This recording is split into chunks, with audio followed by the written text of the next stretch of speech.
Сәлем достар, сіздермен EasyKZ. Бұл видеода инвестициялық терминдердің бірі гэп туралы айтатын боламын. Гэп дегеніміз не? Гэпті инвестициялауда қалай қолдануға болады? Олар қандай жағдайда пайда болады? Және дивидендтік гэп дегеннің не екендігін білгілеріңіз келсе, видеоның соңына дейін көруге кеңес беремін. Тақырыпқа кіріспес бұрын, сіздерден міндетті түрде лайк басып, арнаға тіркелмеген болсаңыз, тіркеліп кетуіңізді сұраймын. Менің өтінішімді орындап болсаңыздар, гэп туралы ақпаратпен бөлісуді бастаймын. Сонымен, гэп дегеніміз биржа жабылған кездегі баға мен биржа ашылған кездегі бағаның арасындағы айырмашылық. Мысалы, мына графикті қараңыздар. Бұл жерде мен бір күндік таймфрейммен қарап отырмын. Бағалы қағаздың бағасы жетісі күні $30 жабылған, ал келесі күні, яғни 8-сі күні $37 ашылды. Осы екі бағаның арасындағы айырма $7 гэп болып есептелінеді. Гэп қайдан пайда болады? Және неліктен деген сұрақ сіздерде туындауы мүмкін. Оны түсіну үшін мысалды қарастырайық. Мысалы, бәрімізге белгілі ковид вирусы туындаған кездерде барлық елдер арасында туристік байланыс бәсеңдеп, немесе мүлде тоқтаған болатын. Алайда, біраз уақыт өткеннен кейін жаңалықтарда шекаралардың ашылатындығы және саяхаттауға болатындығы туралы ақпарат жарияланды делік. Және бұл жаңалық биржа жабық кезде жарияланды деп есептейік. Тиісінше, биржа қатысушылары биржа жабық болғандықтан акция бағасына ешқандай өзгеріс тигізе алмайды. Келесі күні осындай жаңалыққа авиакомпаниялар бірінші реакция береді.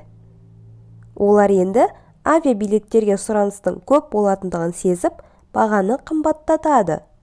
Тиісінше, авиакомпания кеше бір акциясына $30 сұраған болса, бүгін бір акцияға $40 сұрайды. Осы екі бағаның арасындағы айырма $10 гэп болып есептелінеді. Бұл көрсетілген гэпті жоғары бағытталған гэп деп түсінсеңіздер болады. Оған қарама қарсы, төмен бағытталған гэп те нарықта жиі кездеседі.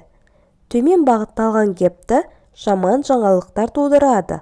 Мысалы, нарықта белгілі бір келеңсіз жағдай туындаған жағдайда сатып алушылар актив үшін артық ақша төлегісі келмеуі мүмкін. Осы кезде сатушыларға бағаны төмендетуге тура келеді. Мысалы, кеше акция бағасы $25 болса, бүгін сол акция $20 сатылуы мүмкін. Айырма $5 гэп болып есептелінеді. Төмен бағытталған гэп көбінесе компания дивиденд төлеген кезде пайда болады. Ол трейдерлер арасында дивидендтік гэп деп танылған. Компания дивиденд төлегеннен кейін биржа ашылған кезде акцияның бағасы сол төленген дивиденд сумасына төмен болады. Сіздер гэптің не екендігін, түрлерін, қандай жағдайда пайда болатындығын түсіндіңіздер деп ойлаймын. Енді сол гэпті қалай пайда табу үшін пайдалануымызға болатындығы туралы айтып өтейік. Гэп, яғни айырма, қайта жабылғанды ұнатады. Ол дегеніміз баға өзгерісі белгілі бір уақыт өткеннен кейін қайта орнына келеді дегенді білдіреді. Гэп әрдайым жабыла бермейді, алайда көп жағдайда гэп жабылады.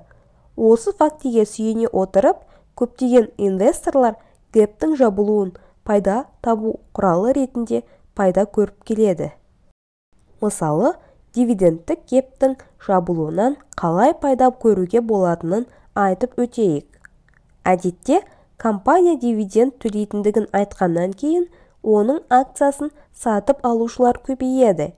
Яғни, көпшілік инвесторлар дивиденд алуды жоспарлап, акцияны көптеп сатып ала бастайды. Ол акция бағасының өсуіне ықпалын тигізеді. Кейін, компания дивиденд төлегеннен кейін, компанияның активі төленген дивиденд көлеміне сәйкес азаяды. Ал акция бағасы компания активіне байланысты болғандықтан, акция бағасы да төленген дивиденд көлеміне төмендейді.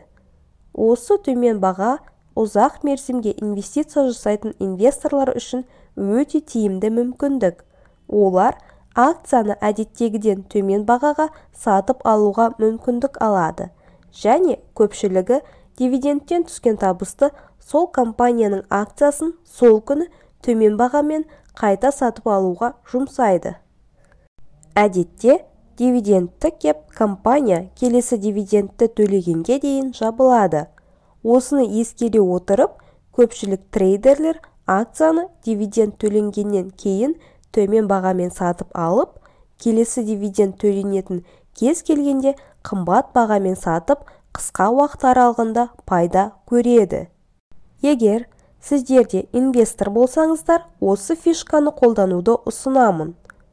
Видео сіздерге түсінікті болды деп ойлаймын. Назар салып, видеоны соңына дейін көргендеріңізге рахмет. Лайк басып, арнаға тіркелуді ұмытпаңыз.